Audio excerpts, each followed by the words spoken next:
नमस्कार मित्रों, मैं शालिनी हमारे YouTube चैनल में आप सभी का स्वागत करती हूँ। आज हम पढ़ने वाले हैं हरिशंकर परिसाई जी द्वारा लिखित चूहा और मैं, जो कि बाल साहित्य के अंतर्गत आता है। वैसे तो हरिशंकर परिसाई जी को लोग व्यंग्यकार के रूप में जानते हैं, लेकिन इन्होंने बाल साहित्य में भी अपनी लेखनी चलाई है। तो आइए आज हम पढ़ते हैं चूहा और मैं।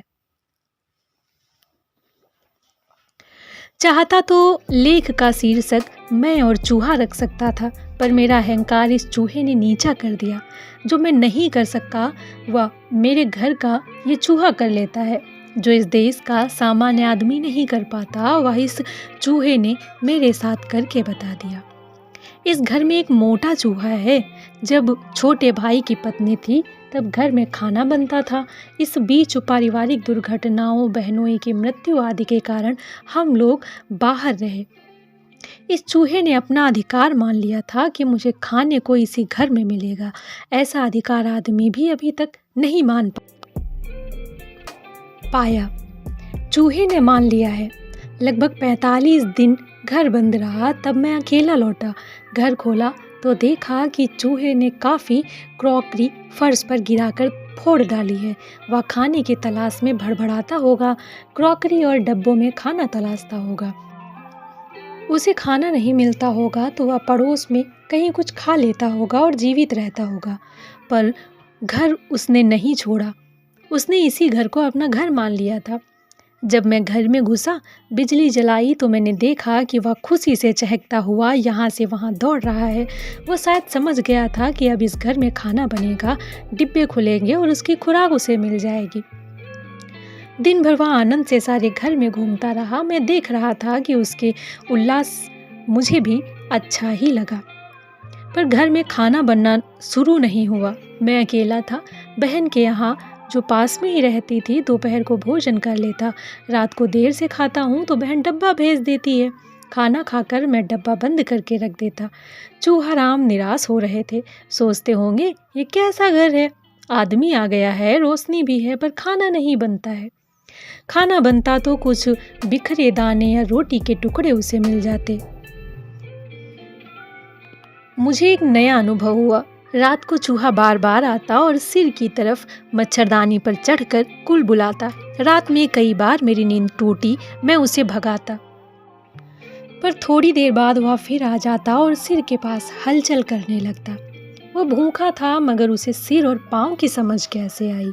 वह मेरे पाँव की तरफ गड़बड़ नहीं करता था, सीधे सिर की तरफ आता और हलचल करने लगता। एक दिन वह मच्छरदानी में घुस गया।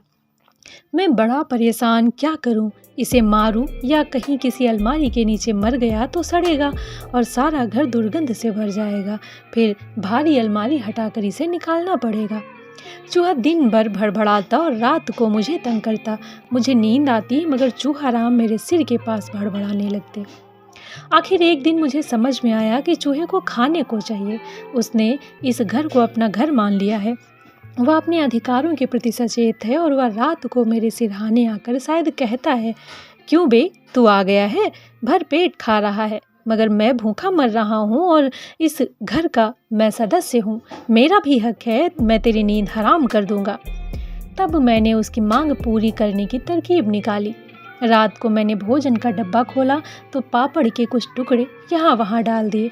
चूहा कहीं से निकला और एक टुकड़ा उठाकर अलमारी के नीचे बैठकर खाने लगा। भोजन पूरा करने के बाद मैंने रोटी के कुछ टुकड़े फर्श पर बिखरा दिए। सुबह देखा कि वह सब खा गया है।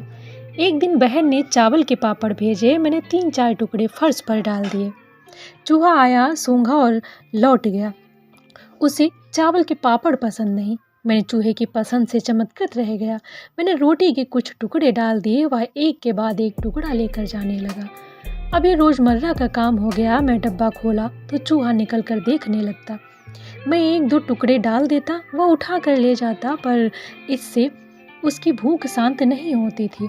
मैं भोजन करके रोटी के टुकड़े फर्श पर डाल देता, वह रात को उन्हें खा लेता और सो जाता। इधर मैं भी चैन की नींद सोता। चूहा मेरे सिर के पास गड़बड़ नहीं करता। फिर वह कहीं से अपने एक भाई को ले आया। कहा होगा, चल रे मेरे साथ उस घर में। मैंने उस रोटी वाले को तंग करके डरा के खाना निकलवा लिया है। चल दोनों खाएंगे, उसका बाप हमें हमें खाने को देगा, वरना हम उसकी नींद हराम कर देंगे। हमारा हक है। अब दोनों चूहे राम मज़े से खा रहे हैं, मगर मैं सोचता हूँ आदमी क्या चूहे से भी बदतर हो गया है। चूहा तो अपनी रोटी के हक के लिए मेरे सिर पर चढ़ जाता है, मेरी नींद हराम कर देता है। इस देश में आदमी कब चूहे की तरह आचरण कहेगा।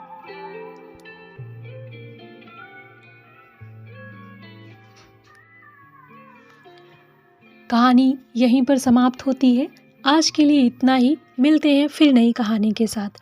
आपको ये कहानी कैसी लगी कमेंट के माध्यम से अवश्य बताएं। साथ ही साथ वीडियो को लाइक करें, अधिक से अधिक लोगों को शेयर करें और चैनल को सब्सक्राइब करना बिल्कुल ना भूलें। धन्यवाद।